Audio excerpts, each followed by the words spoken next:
Bonjour, bienvenue dans Un jour, une parole. Aujourd'hui, je vais prendre Matthieu 13, 41. C'est la fin de la parabole du bon grain et de l'ivraie. Il est dit, le Fils de l'homme enverra ses anges et ils élimineront de son royaume tous ceux qui font tomber les autres dans le péché et ceux qui qui font le mal.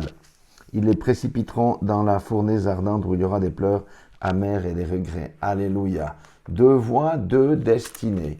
Alléluia. Et ça, il parle de l'Église, il ne parle pas du monde. Ça veut dire que dans l'Église, il y a le bon grain et il y a l'ivraie. Et aujourd'hui, l'Église souffre justement parce que le bon grain n'a pas été encore arraché.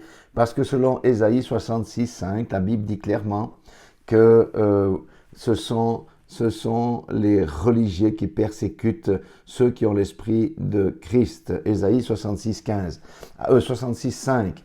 Alors, j'aimerais vous montrer trois photos parce que la première Bible, c'est quand même, on va dire, la nature. Il y a beaucoup de types spirituels qui sont cachés dans les types naturels. Alors ici, c'est une image des eaux du Rhône. On ne voit pas bien, mais les eaux sont quasiment turquoises.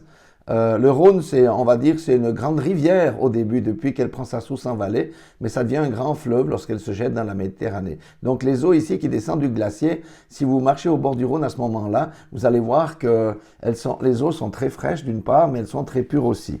Maintenant, le Rhône a des affluents, et lorsque les affluents se jettent dans le Rhône, à certaines périodes, ils charrient des saletés. Ici, je suis juste à la bouche d'une petite rivière qui se jette dans le Rhône et on voit qu'il y a de la boue.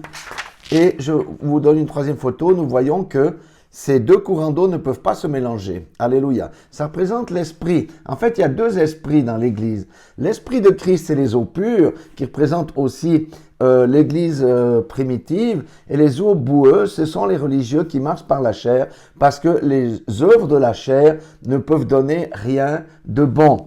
Et ces deux eaux, vous voyez, cheminent côte à côte et elles ne se mélangent pas. Et le Seigneur dit à quelqu'un aujourd'hui, si tu marches déjà par l'Esprit, si tu es né de nouveau, continue dans cette eau-là. Ne te mélange pas, ne te compromets pas avec le monde ou avec les moqueurs, ne t'assieds pas avec les médisants, avec les calomniateurs, etc. Et il dit à quelqu'un, si tu es dans le fleuve de boue là, parce que tu es le religieux qui va chercher la paille dans la vie de ton frère, dans l'œil de ton frère, enlève d'abord ta poutre, repens-toi, viens à moi. Si tu es le genre de religieux qui détruit l'Église avec la calomnie, avec la médisance, avec toutes ces choses-là, repens-toi et reviens à moi, je t'accueillerai comme un fils, comme dans l'histoire du fils prodigue. Alléluia.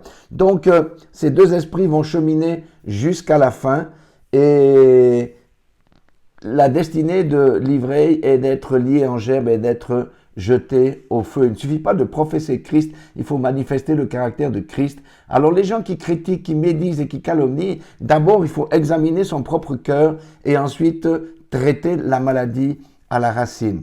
Voilà, Dieu vous aime, je vous aime, Dieu ne nous juge pas pour l'instant, il nous encourage, il tend des perches pour que nous puissions aller dans la bonne direction. Que le Seigneur vous bénisse et vous accorde une lumineuse journée dans le nom puissant de Jésus-Christ de Nazareth.